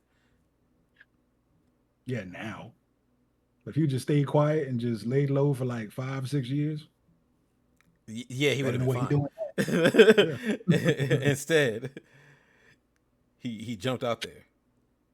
Netflix's live action Gundam movie is being described as a big action movie with a romance story set in space. Noah Centineo, who It's stars alongside Nandor. Sydney Sweeney, Nandor. There it is. That was 3 stories ago. Sorry, Like, there's two What We Do in the Shadows. There's like a New Zealand version also. So we had the wrong one. no, Nandor is the one I watched on FX. Yes, but both are Yeah. played by the same Jermaine. That's his name. Yes. Robert Downey Jr.'s Doom sounds like Sounds like Nandor. Nandor. Sorry. I am Doom. Um, yeah, so we getting a romance movie with Gundams involved because it doesn't feel very much like the Gundam that we all grew up loving. And I guess that's just what Sydney Sweeney's role is in these films now, just the love interest. in space with robots. Sorry, both are not played by Jermaine. Jermaine's the writer, and Nandor's played Three by someone stories. else. Also, Let like, us yeah, fast forward to the present, please. Netflix. All right, this is. I'm not watching this because Netflix is Me neither. stop playing with my childhood. You know what I mean? Like Gundam is one of the ones. G Gundam is the only romance. Actually, not yeah. G Gundam like the only romance that I'll accept from Gundam. Anything else, like Mm. what are we doing? We need geopolitical or not. What's it when it's planet wide or planets, not just or Galactic, colonies. Yeah, but like it's like geopolitical conflicts. What would that be uh, called? intergalactic politics. Yeah, we need. Um, That's what we need from our Gundam, not some interstellar love story. Like this is stupid. You very clearly did not watch any of Gundam or read. I think they're Gundam mangas. I've actually never read a Gundam manga, but it's very clear like you're just using the name and like putting big faces uh, on it, and then like giving us a bullshit story. Nah, yeah, I don't like this at all. yeah, two thumbs way down. Not watching that. And our last bit of movie news, Dune 3. What's it called? Is it called Dune 3 or is it Dune something? It has a full name, but what I June 3 is fine. We'll get the full Yeah, name Dune later. 3 tickets are on sale now. Go get them Yeah, on IMAX specifically to go and spite Disney because Disney couldn't get the theaters reserved. And then they yeah, went and made bullshit Infinity Vision in a desperate effort to try and make more money as if yeah. Avengers Doomsday is going to need more. So yeah, With if you're going an to see Dune 3, go see it in IMAX. yeah, there's a new trailer out as well. So excited. Dune 3 looks pretty good. Yes, and we got a few trailers actually. First up, we have Welcome to Derry season 2. Pretty much just showing that they're rewinding back to 1935, probably during the Great Depression, and that is very much exciting for me because I've mentioned several times before that Welcome to Derry is one of the most pro-black shows I've seen in modern day. I ain't watching it. Pennywise be weird to me. He's just How so? he's just weird. This is what you always dancing. What you dancing for, He's, Penny? he's a clown. Um, we got a new era of Hillman. A Different World premieres on September 24th. You said that like you didn't know what Hillman was. I was just trying to read the quote. I know what Hillman. What is it? This? This? I told you, I'm like Ron Burgundy. I read whatever's presented to me. I just don't know the tone. That's how you sounded. This how you sounded right here. Instead of this, that's how you sounded. But I hope that show is not like remember when they remade Fresh Prince of Bel Air and it was nothing like the original. I kind of like the first season. All right, well, I hope that the Different World reboot like keeps the essence of the original, where it's still about Mhm. like college, like you're at Yeah. HBCU. Mm. Like I don't want like a drama. It doesn't help. It doesn't push the. I don't know what I'm trying to say, but seeing Hillman made people want to go to HBCUs. Right. I would hope that I, this does the same thing. I don't know what this is going to be because based on this trailer, it seems like a mix of a lot. It's like it's got the fun, it's got the partying, it's got the sexy, it's got the comedy, but it seems like there might be a little drama thrown in there too. That's what This I gives mean. me the same Dramas. vibe. It's how you do the drama. Yeah, I agree, Yeah. but I feel like this might be a bit more serious than what we remember from A Different World. And that seems to be the move with a lot of these remakes where they very much still have like essences of it. Now have like various characters who either star in or from the original who either star or cameo. But Mm-hmm. I don't know. Like this immediately gave me the vibe of Dear Black People, where I'm kind of hoping they might lean something towards like a bit more comedy than drama. But I don't necessarily need to have the Bel Air approach, even though I did like the first season of Bel Air. Dear White People is terrible. It's one of the worst things I've ever seen in my life. Really? Yep. Why didn't you like It's one of these. That drone sucks. uh, Percy Jackson and the Olympians season 3 trailer releasing on. You know what's coming out. That's the one thing you were excited more probably than anything here. I cannot wait. I actually forgot when this this season comes out though. Oh, look, I found the trailer for Vision Quest. It was stored among the other trailers, so you didn't miss it technically. Oh, November. Any Okay. thoughts? Sorry. Percy Jackson comes out November 20th. Can't wait. Vision Quest. My thoughts of Vision Quest. Mhm. Yeah, it looks really good. No. I hope it's like in like the Loki esque, right? Because that first set of Marvel television shows, they were actually good. Like you can have your Mm. gripes with Falcon and Winter Soldier, uh, but it was pretty good. Falcon and Winter Soldier, Loki, WandaVision, Agatha All the Way, also another good one. I hope I hope it holds up. Mm.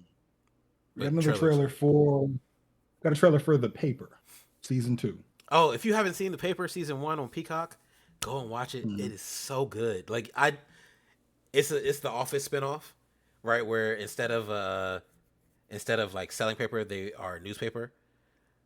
But it's really really good. Like it is so good. I'm surprised I haven't heard more people talking about it because from what I've seen, like it's off to a better start than the original Office had. Because like Hmm. that was back during an era where television was allowed to stumble in the first 1 to 3 seasons, kind Yeah. of like Parks and Rec, where the first one was like, "What the fuck are they doing?" and then they hit their stride like around 2 or 3. Like This is the it's out the paper gate for started this. off, yeah, like Yeah. it started off really good. So I'm like, keep going. Like people should be giving it more attention. See this. All right, I'm gonna throw in the show that I've been watching in here because I feel like this is the same for this show. This show called Dr. From Detroit. Dr. from Detroit. Mhm. It's on Paramount Plus. That show is amazing, and I think in the same way that The Paper is really good, I think Dr. from Detroit is better. But like, and I think the issue at some point, but just becomes the marketing and how they're marketing the show and Mhm. how they're pushing it. Like for Dr. for example, that show was I feel like it was originally on like BT Plus or something like that, right? Paramount just has the rights or owns the network, so they put it on Paramount Plus. But the show's amazing, and it's not moving past like Paramount because I Mhm. don't think it's just marketed well. Even the poster for it doesn't look great. So I'm wondering if The Paper has that same kind of issue, right? Where if you like Yeah. actually watch it, if you can get it to people and they see it, they're locked in because it's really good. But how do Yeah. you get? I think maybe it has the issue where it can't get away from the shadow of The Office, and then everyone's looking at it like I don't want to watch a fake Office. When the reality is this is not a fake Office. It's like it has that same Office X esque style, but that's because everything has the Office esque style these days. Like Elementary is the same way, right? It has that It feels like a style. spiritual successor. It's like a documentary, right? And Mhm. then people are looking at the cameras, talking to cameras, but it's still a really good show. Yeah. So watch The Paper. I guarantee you, if you watch Paper, you'll love it. And Dr. from Detroit. That show's amazing. Yeah. Got a Netflix show. Is it a show? Movie? I don't know. Ben Affleck and Kerry Washington are starring in Animals, premiering in select theaters. Oh, it's a movie. Yeah, And on Netflix, October 9th. that looked really good. I actually forgot the premise because I've been watching a lot. I think there's a kidnapping in there somewhere, but it looked really good. Gotcha. Yeah, so I'm definitely gonna be in there for that. Got a trailer for a spider horror movie, Crawlers, releasing in theaters October 16th. A catastrophic infestation of venomous and deadly spiders sends an apartment building into lockdown. This sounds like a copy of Infested. Yeah, it looks stupid too. Infested was Yeah, this one looked Infested was terrifying. Like if you're even if you're not afraid of spiders, if you watch Infested, like it's just something that's very visceral about bugs in the way that that's presented that No, will fuck you all the way up. no, this looks exactly the same. It's just spiders dropping from the ceiling. That's what I mean by this looks stupid to me. Have you seen Infested? No.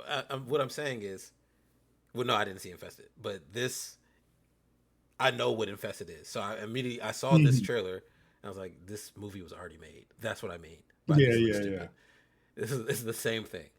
And like it's the trailer starts off with like a spider coming down from the ceiling and then trying to crawl into this woman's mouth. Right. Okay. Hmm. And Yeah, like Infested it does it way okay. worse. Yeah, I think this is just a cash grab. That's what it seems like. Yeah, They're trying to get somebody. don't watch. Yeah, don't watch this. Go watch Infested. Infested is a foreign film, so I'm pretty sure you have to watch Yeah, it's subtitles probably with not. it. Also, But the yeah, hold it's on. it's genuinely terrifying. Why don't you just leave the house or leave the building? Can't get out the apartment Oh, building. they're locked in. The building's in lockdown. I don't want to spoil Infested, but there's a valid reason why the building is on lockdown. No. I'm And talking about this joint. same concept. It's the same movie. That they've copied. It's the same movie. It's just this one does not look as good as Infested is. It's like the American version of that movie. Pretty much. Yeah, it's the same movie. All right. And we got a trailer for Avengers Doomsday, which pretty much touches on all the other points that we've seen in all the other trailers with the Nandor accent.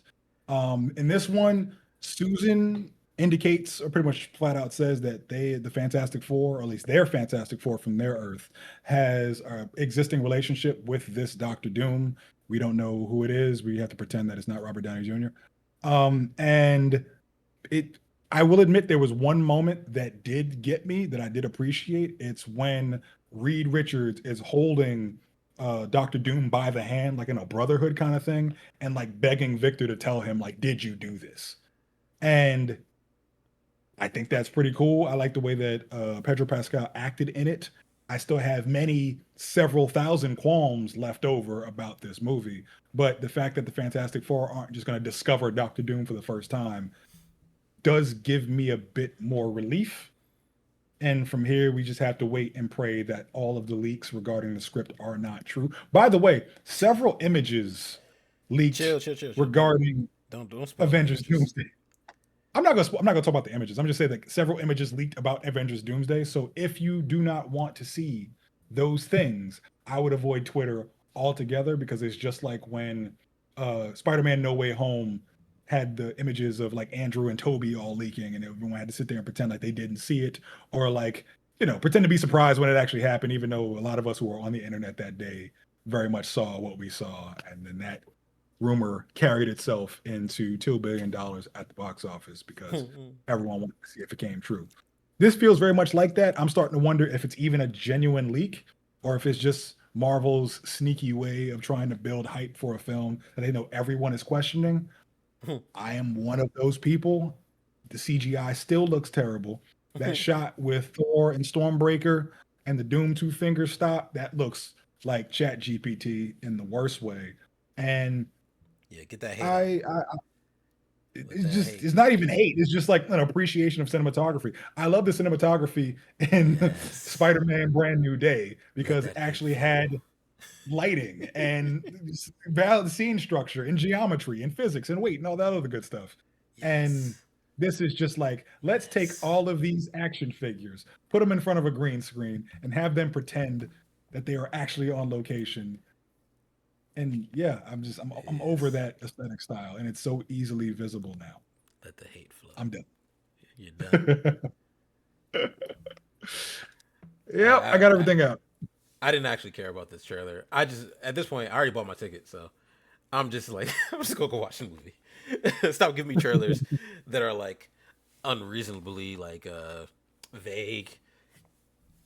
Like they don't say anything new to me. So Mhm. like all right, I just be tuning them out. Yeah, I guess I'm just gonna go see the at this movie. point we just got to wait and see, and hope that is not an absolute shit show.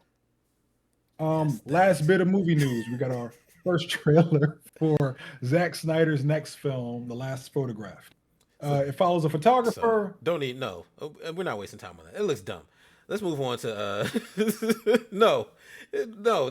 I don't know. He needs to stop. Listen, I have to remain intellectually consistent with my criticisms. If I'm gonna complain about the cinematography in Avengers Doomsday, I must give credit that this looks beautiful. Yeah, The that's because story is that's what probably he going to be does. shit. No, But we're it not looks giving. incredible. No, we're not giving him trophies for things he's supposed to do. That's what he does well.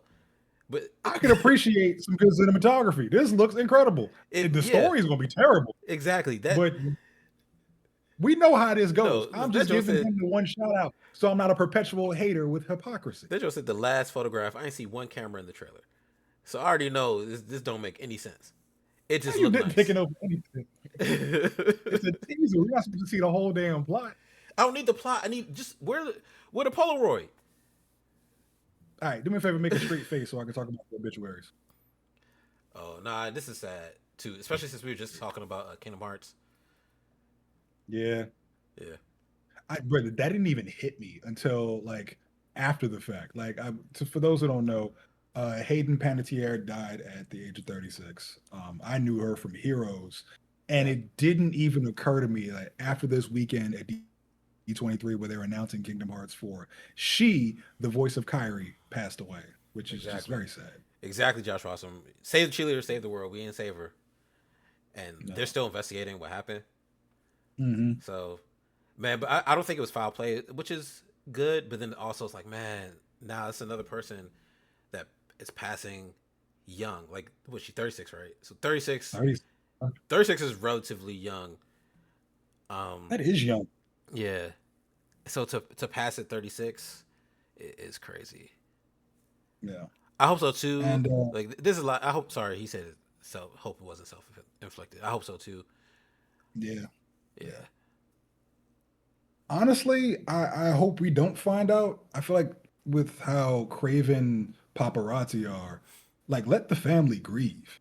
Like the entire world doesn't need to know all the most intimate details of a yeah, person's life or afterlife. And it's just like, we know she passed away, whatever other details, just keep that among them.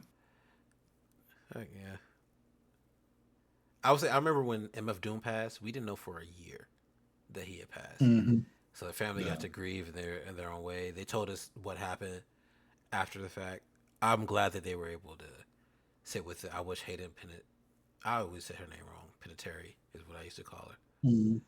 Yeah. But I wish her family got the same thing that Doom's family was able to get. Mhm. I can't say that Yeah. I'm not as someone who's not far in age from her. Hmm. I like when who was the last person? Remember when the other woman passed? She was like she was a young actress around the same age, Hmm. and she had asthma. Right. So for me, I just want to Was it Michelle Trachtenberg? yeah, and she actually passed from Harriet the her. Spy. Yeah, thank you. She actually passed from her asthma. Like stuff like that, man. I want to see these things so I can what I gotta do to take care of myself so it doesn't happen. Yeah. So we lose these beloved people, but then also like, man, I could be next. Yeah. Yeah, Yeah. And the reason why I say like to not release the details surrounding the death is just like my brain immediately go like when someone this young in Hollywood dies, you assume the worst. And the worst being like, just substances or yeah, I don't know if we can say the S word on here, but mm-hmm. just self-deletion, if you will. But like if that's just something that the family needs to keep among themselves, I say let them and just rest in peace to Hayden. Like you mentioned, this is Mm-hmm. another part of our childhood that we, remember the Titans. She was the daughter and Remember the Titans. I forget about that too. Like Yeah. shit. I went back and looking at all the stuff she did. I was like, man, I forgot that was her. Yeah. So that's very sad. And also the other loss, another childhood star. Yeah. Christy Knowings from all Yeah, that passed away at 46. yeah, that's very sad. Yeah. Actually, no, was she the one who suffered? Yeah, she's the one who suffered the asthma attack, which is scary for me because I have asthma as well. Oh no, I thought it was the other one from a couple weeks ago. She Um, had asthma as well. The one that she was like, substance abusing, but she didn't actually pass from any of that. She had passed from like mhm. maybe it wasn't asthma. Maybe it was like something arbitrary. Like it had nothing to do with like abusing anything uh, or so Michelle Trachtenberg passed away. That was last year. Who am I thinking about that had passed away a few weeks ago? yeah, it wasn't that long ago. I don't remember, but yeah, Michelle Trachtenberg passed away from diabetes mellitus. Um, Mm-hmm. yeah, and her and Hayden Panettiere starred in Ice Princess together. Jeez. Wow. Okay. But yeah. Rest in peace to Hayden Panettiere and Christine Owings. Like that's just really, really sad to hear. Yeah. Yeah. So that brings us to our main topic. I mean, after all that sadness, it's kind of hard to pivot to just like what is going to be probably my favorite TV series, superhero TV series of all time. Lanterns debuted this Sunday. For those who don't know, and I'm pretty sure I've mentioned it at minimum 6,000 times on this podcast, Green Lantern is my favorite superheroes because I like all of them slash comic series. I've been reading it since like Jeff Johns' Rebirth, and then been stuck with it ever since. I went back to read the old stuff in the beginning, and I try to keep track of it now, but a lot of the stories kind of fluctuate here and there. I recommend going to read a book called Far Sector that stars Joe Mullion, a Green Lantern who looks just like Janelle Monáe. Really cool.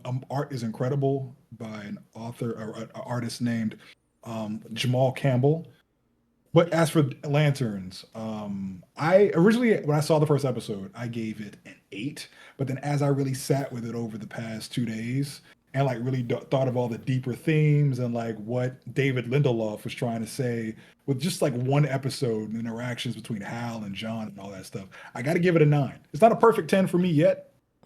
Maybe I'll think about it, and over another 2 days, I might bump the score up again. But I really, really enjoyed it, not just for its depiction of, I can't say two of my favorite lanterns, because actually, no, I could. Because if I had to give them an order, it would be like, Hal, no, I like Jessica Cruz more. It's hard. I'll debate this off screen by myself. Um, Especially, I really like Hal and John, but I also like Jessica Cruz, and I like Guy Gardner. Anyways, but yeah, as for Hal and John, I thought they were the most perfect depictions of those characters that I love from comics and from the Justice League animated series brought to life. Aaron Pierre is incredible as John, from his voice to his presence to his stoicism. Um, what's the name? For everybody who would swear up and down that Kyle Chandler was both too old and not the right choice for Hal Jordan, you're fucking wrong. Like this is Hal Jordan in everything he does, from the way he interacts with people to the way he carries himself in things like interrogations, to just the cocky demeanor, to like the loneliness of it all. Like I didn't even expect for them to really like get into that aspect of Hal, but they did. And I appreciate and love everything around it. And just the fact that like I've spent the last 2 days just theory crafting on everything I saw in that episode. Just it tells me that for the next 8 weeks, I am going to be thoroughly fed, and I cannot wait. And I'm very thankful for this series. Whoa, that's a little crazy. You'll be thoroughly fed, huh? Yep, thoroughly fed, Huh? Yeah, thoroughly. well nourished. Oh, Josh Austin, you want for our Lantern Corps tier list? You talking about the Green Lanterns or all the different cores? I could only name I mean, three Green Lanterns for four. No, four. I can name four. so we talking about so the lantern cores or the lanterns themselves? Yeah. Because If you talk about those are two different colors, things.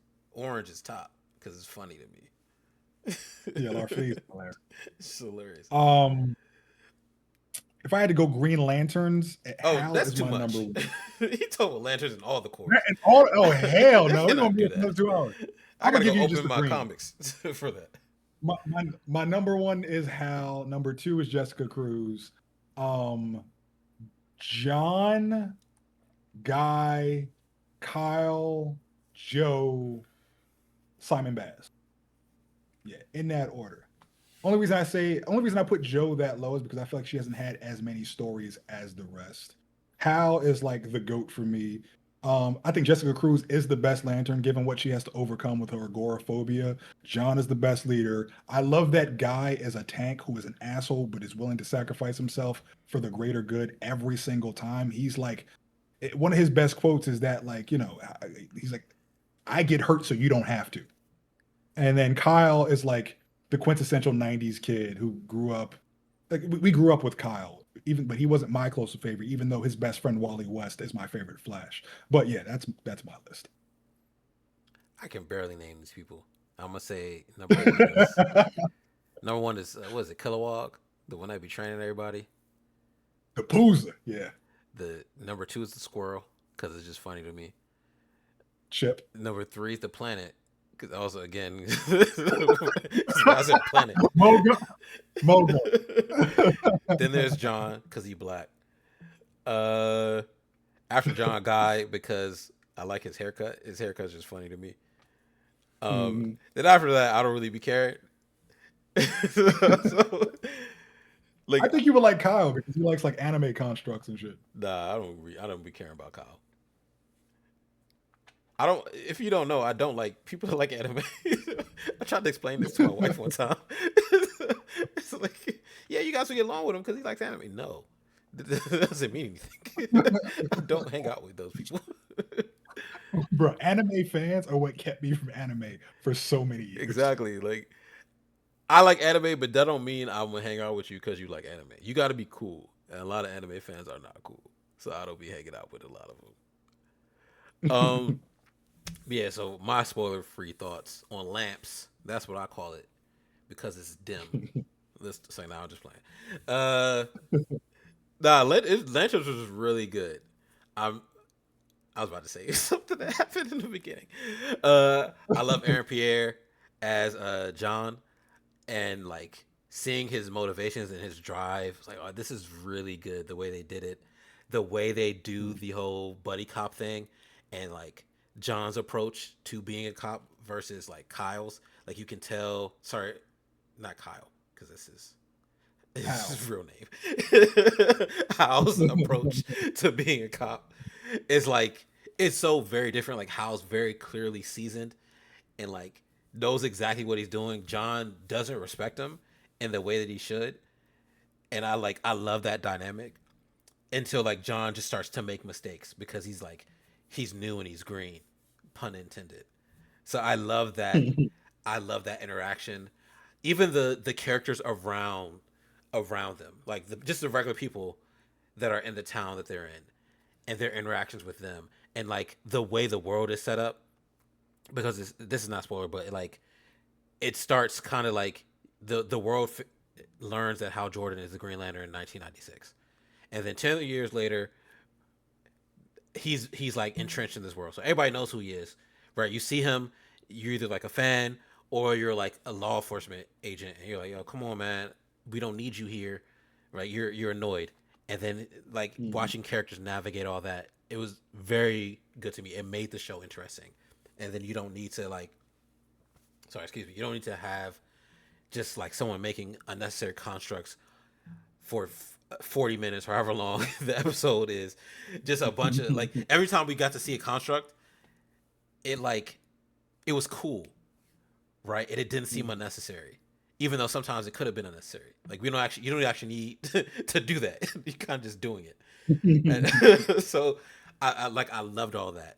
And just watching the story build in the first episode, seeing where everything's about to go, like the ability to theory craft and like, oh, this is probably how they're gonna do it. I really love that. So it was a very good show. Like it's rare when I like put my phone down to like pay attention to what's going on, but I put my phone down to watch this. Usually I can like multi I can do both. Um, but this is one of those ones where you gotta like, yo, what's he saying? Does he know about this? Like, oh, what they doing over there? Like, just the little details in the episode. I really love that. And like, I'm gonna say this, it's funny. Like John, just watching John try to follow Hal around is hilarious because Hal just be he just leaves. That shit had me dying. It's hilarious. He just bounces and then John's like,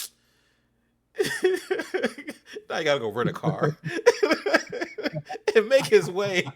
Like, it's very good. But then he's still like very like military and very professional with it. So like just that dynamic is so good. It's a very good show. Josh Rossum, I see you about to go get a free trial for HBO. Do it, right? Yeah, if you don't have HBO, figure out a way to get it. This is a great show. I'm sure there's like packages. You might get it for free with your cell phone provider also. Look into whatever you need. Go jailbreak something. Get that access. Well, no, they need some subscriptions actually. I can't No, condone for this, jailbreaking in this. For this, I will actively support HBO Max because they did Yeah, they did their big one. yeah. This is like really good. This is one of the ones like you should pay for it. Like seriously. All right. All So right, those are I think we spoiler can wrap free. up the spoiler free part of it. All right. So that was spoiler free. So now at this point we're going to get into the spoiler filled synopsis of the show. So I'm gonna say spoiler 5 times, and I'm gonna just start talking. So within that 5, stop listening if you haven't seen the episode yet. Spoiler, spoiler, spoiler. It's like Candyman. Spoiler, spoiler. All right. So now the way the show starts off, and I'm sure a lot of you have seen the first 5 minutes of the episode. It's like John's dad putting an apple on his head and shooting it. And it's like, are you afraid? He's like, no, sir. And he just stand there and he Hmm. shoots it. And it's like his dad has been preparing him since he was a kid to be the Green Lantern, right? Because you can see on the garage, it's just bullet holes from like his son just growing up and him doing the same thing. And it's like routine. Like, let's go get a burger. Nice job. Like there's such a. It's like, man, you're a terrible dad, but also like, yo, that's crazy. Like you had this. It's like it's like when you give your son a football. You say, go out, go practice, or like you give them a basketball and have them shoot 100 layups, right, 100 free throws, and if they You, miss, start over. you know, you know It's what that's that like? level of It's commitment. like it's like you teach your son how to play baseball for the first time, and the first pitch is like 100 mile per hour heater Hmm. straight for the dome, like Yeah, you gonna cream as learn. shit. So And from between that scene and the scene that followed, where when Hal just abandons John because John gives him the information that there is quote unquote rainfall in, was it Utah or it's like Oregon or hell and Oklahoma? yeah, and then how is it? Pick up the tab and just bounces, and then John's like, Just takes yo. off into the sky. And then John has to go get a plane. He gets on a plane, flies to like Nebraska, gets a car to meet Hal where he's at. Hal could have That's easily taken him with him. Also, another like fear thing. Hal is late picking John up. He gets in the car. hmm John's just trying to learn from him. Hal's not having it because he doesn't want to be replaced, right? And I think at this point, Yeah, John's the whole premise like John was interviewed to become the Green Lantern. He's there to replace Hal Jordan because they're tired yeah. of the Lantern Corps is tired of Hal Jordan. So Hal is like just not having it. He like puts his ring on the dash, like you want it here, take it.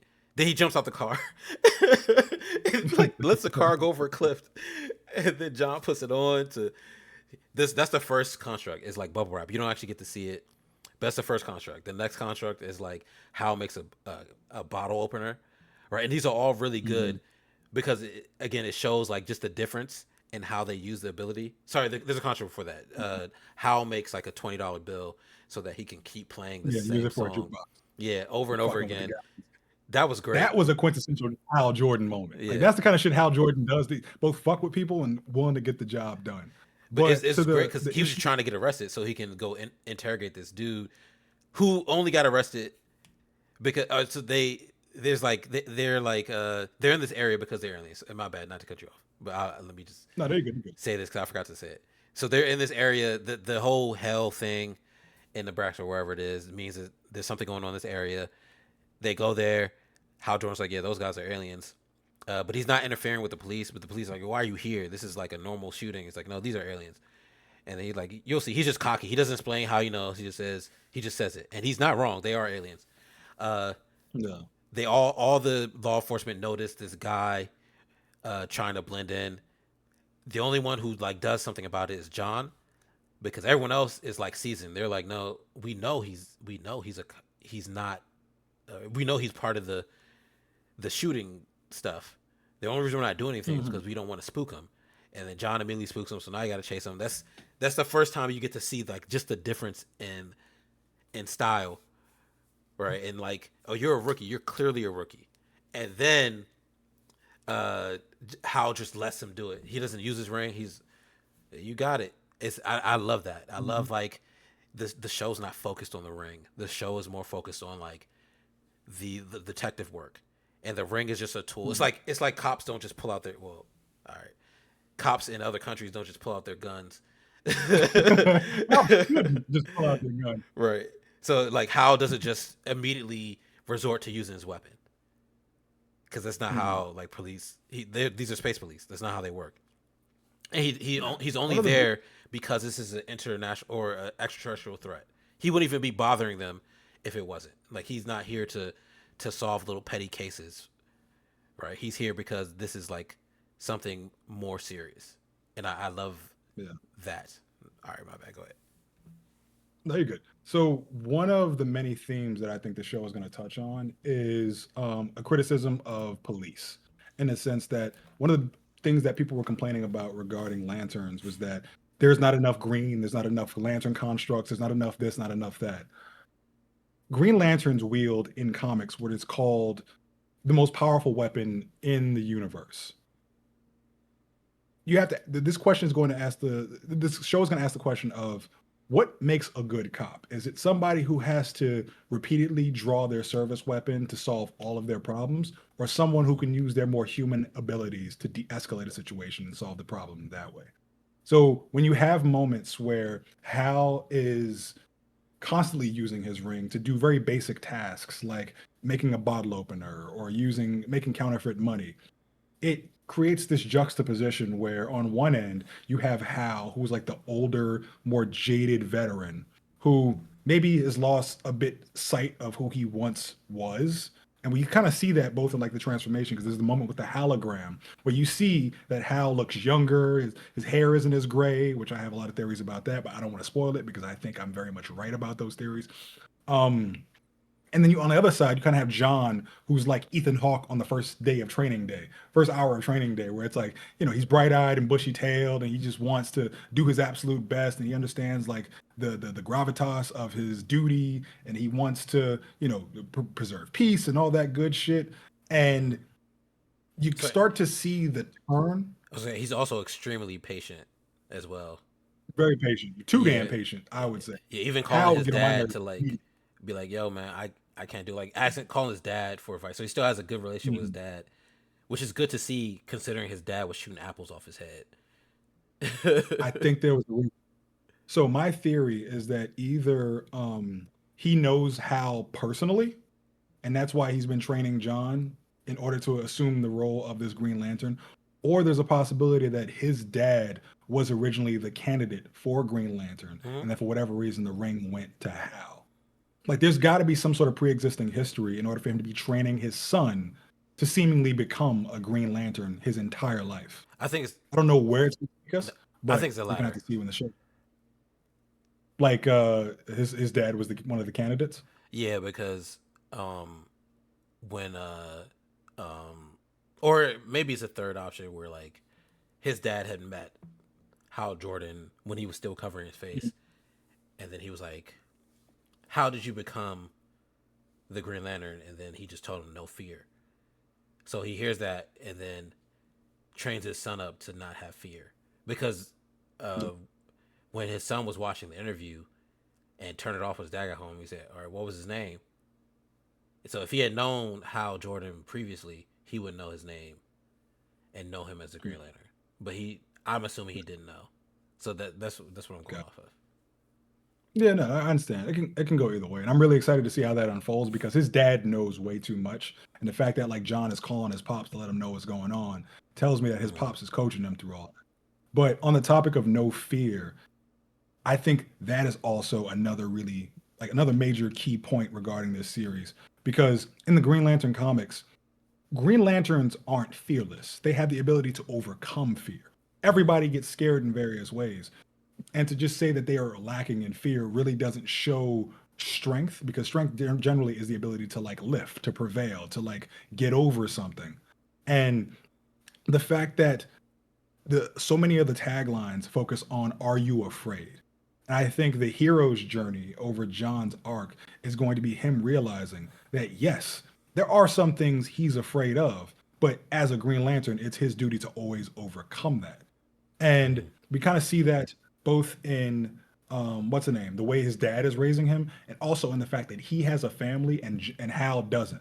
There's one very like blink and you miss it line during the interrogation during the end of the episode that I personally loved, where uh, the sheriff speaking to John, and she says, I know you something to the effect of like, I know you get irritated by the fact that you have to take orders from him. I know you don't respect him. And then John says, no, I do respect him. I respect that he's fearless.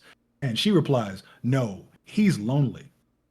And that got me thinking, and it sent me down this whole mental rabbit hole of like, as an individual, I am not shaken very easily. As you know, and a lot of our friends know, I grew up in one of the roughest areas in Brooklyn. Like I've been exposed to a lot of crazy shit. So it's like now as an adult, like somebody pull out a gun, I'm like, bro, this is my childhood. Like I'm not really phased by this kind of shit. That's as an individual. As a family man, I am terrified of everything. like, You be like looking out your blinds. What was that? I'm afraid of a car speeding through my neighborhood. I'm afraid of sharp corners at the end of the table. I'm a bitch. Like when it comes to the safety of children, I am scared of everything. So then just to have that contrast of John, who's the family man, who has something to lose, and Hal, who in losing his dad, which is the greatest fear of any child, now has nothing. And now he's in this place where like you can see the jadedness, you can see the underlying frustration, you can see the fact that like kind of like what they mentioned in the in the interrogation, he's just ready to die because like he has nothing. So pairing these two together is just brilliant because like they're the perfect foils for each other. They're gonna unravel each other's vices and everything because like for everything that like John is in terms of like his virtue, you start to see moments where that cracks because his whole thing about not showing fear, that man is deeply traumatized. Like, I don't care what anybody says. I don't care how loving your dad was. If your dad puts an apple on your head and starts shooting bullets at you, you gonna be a little fucked up. Mm. And like a lot of that behavior starts to come out and like how like just like tight-lipped he is and everything, but how caged he is about his feelings, and then like you start to see the moment where like, he starts to become like a little bit reckless with the ring, where he's having it, and there's something he does with a woman. Actually, we're talking about spoilers right now, where when he hooks up with the grandma or the mom or whatever she It's is, the grandma. and he uses the grandma, he uses the ring as a lighter to light up a cigarette after they done fucking. Like Mm. I want to see that. Like I don't like very often with characters like John, he's depicted as like this perfect goody two shoes. He's like orderly. He's all about like justice and duty and all that good stuff. This is showing someone who has flaws but is afraid to show them, and I think that's when his arc is going to be like being afraid to be not being afraid to be vulnerable, not being afraid to open up or realize that you are actually intimidated by the problems or the issues that are ahead of you as this intergalactic peacekeeper. And that's just one of many, many thoughts I will have. So I hope you have at least 45 minutes left. No, we're not. We can't do it that long. I will say. I also want to point out I like the just all the cop elements. Like let's say for the interrogation, Mhm. for example, um, Yeah. and then how like, all right, Rick, how many alien species can mimic uh, the human body without us being able to notice? And John meeting those Mhm. 14, you know, with the 14 have the Mhm. technology, blah blah blah. Blah. It was like, all right, so he's very Mhm. clearly in training. He's learning all these things. He's routing it off. Like I like that. I like seeing that. I like I seeing like like I like to see him when he walked onto the football field and he was able to pick out all those details and assess what happened. But yeah, yeah, continue. like that's all great for the show. Even I think my favorite scene was the interrogation. Right. So That was everybody's favorite. Yeah. yeah, because he gets in there and like starts asking them like just probing questions, right? Like football questions, which the alien knows. He knows every single football question. And then he's like, all right, well, what school did Harry Potter go to? And then the regular cop is sitting there like, what's he doing? This is stupid. Oh, so you don't know that, right? Then he starts he starts asking like just normal like pop culture questions, and then he explains like, yeah, so that's the problem with aliens. Like you focus hard on one thing, but you miss all the like the particulars. And then he starts talking about like, what do you think about President Obama? Right, and then the dude just says, uh, there was some like a Google answer. There was some controversy with Yeah. blah blah blah, and he's like, "You a rural Nebraskan, and that's all you have to say." So That's the your opinion about Barack Hussein Obama. that was amazing. That's such a great line. I was reading something too. Like somebody was talking about, oh, this is what they used to do in the Soviet era. That's how we could tell who was a Soviet spy because they come over here Yeah. and they know like the state capitals and blah blah things that a normal American actually doesn't know. And I was like, this is a great touch. And then tell, all right, dude, like, yeah, I'm actually all right. You got me. So hypothetically, if I was an alien, and then the scene keeps going. It's like, this is great. This is so good. This is done so well. Uh, My favorite, one of my other favorite lines, aside from the Barack Obama line, was like when Hal, which is very just textbook Hal Jordan, was like, "Are we exploding or are we talking?" Because lunchtime's coming up, and that was cause, perfect. but and then the alien's like, but because Hal's like playing it off, like, man, I ain't worried about your explosion. I got a ring. I'll just block it. He's like, yeah, but you've been here what 40 hours? Did you bring your lantern with you? Hmm. Ooh, he got him. And then, like I was watching this. Ooh, did he bring his? I think did he bring his? Did he charge it? So how much charge does Ring have? He probably can't block this joint. And then lo and behold, he actually could not block the explosion all the way. So he took some of it. It was so good. It was such a great scene. Uh, Yeah. Even the scene with like when they go into the ranch, and that's the grandma is like the ranch owner's, or he's not the owner, but he's Hmm. like there. That's his wife, and then their son is the lawyer that came to represent Hal. Uh, sorry, excuse me. So when they go into that ranch and like Hal like just picking out little things, like all right, so yeah, a bunch of ARs. You can't tell me what's going on here, but you have the pull to be able to do X, Y, and Z. Okay, so it's some government joint. Like just him like being a detective and figuring out all this stuff. Like Hmm. it's so good. It's Yeah. such a good show, and like you don't need the ring, and that's the beauty of it. Like I feel like too many like superhero shows and like superhero properties like rely on like you need to see that this being has powers to be interested. That's Hmm. not the case. We just need a good story, and we need something told well, and that's what Lanterns seems to be. So I'm excited. I at first I didn't watch this episode live. I'm gonna watch live now. I want to make sure like Hmm. however they do the Nielsen ratings going forward, I want to make sure Lanterns gets it. This is great. This is up there with like Penguin. Um, so far, sorry, I know it's one episode, so we kind of gas it a little bit. Um, Yeah, it's the what this, recency bias. yeah, but honestly, I got a good feeling about this one. Not like the other good feelings Me I too. had when we got like the first three episodes of a show, and then the fourth episode was bullshit. Not like that feeling. This I can tell this uh, one is like going to be really good. yeah. My last thoughts, and then I gotta log out. Yeah, we both got logged out. I told you. Everyone is so at the end of the episode, Hal Jordan quote unquote dies. Just stay tuned.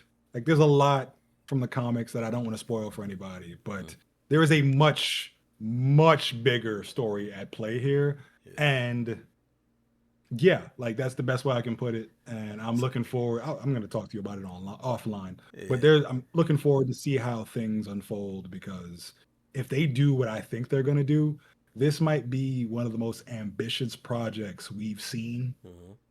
since a lot of the shit that's happened in the MCU with like the Avengers. Like this can get really big. You can go in many different directions with this, Hmm. and I'm I just want to see if they're bold enough to do that. Sorry, he dies and no one's wearing the ring. That's the other thing. Yes. So yeah, And I we've just seen wanted in to get previews of what's to come that like Guy Garden is going to appear, and that. yeah, like just stay tuned. Don't be too upset if you are a deep Hal Jordan fan like myself. If I'm not mad, you shouldn't be mad because I literally have Hal Jordan on my keychain.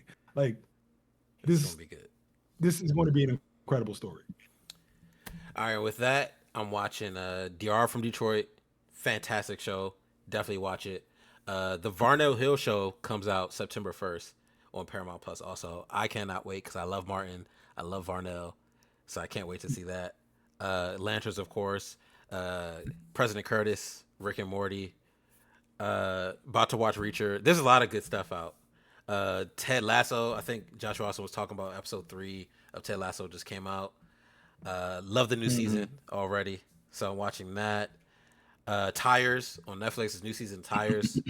Uh, and then I think that's it. And I think the Avatar Last Airbender series comes out in 2 months, so I think that's it for me. Oh, I still need to watch Spider Noir. Like Spider Noir, like it's really good, but it's one of the ones like I want to focus on it, and so I had to pause for a second. So Gotcha. I'm watching Lanterns. Like that's just yeah. that's the one thing I'm gonna be on for the next several weeks, and I'm playing Control.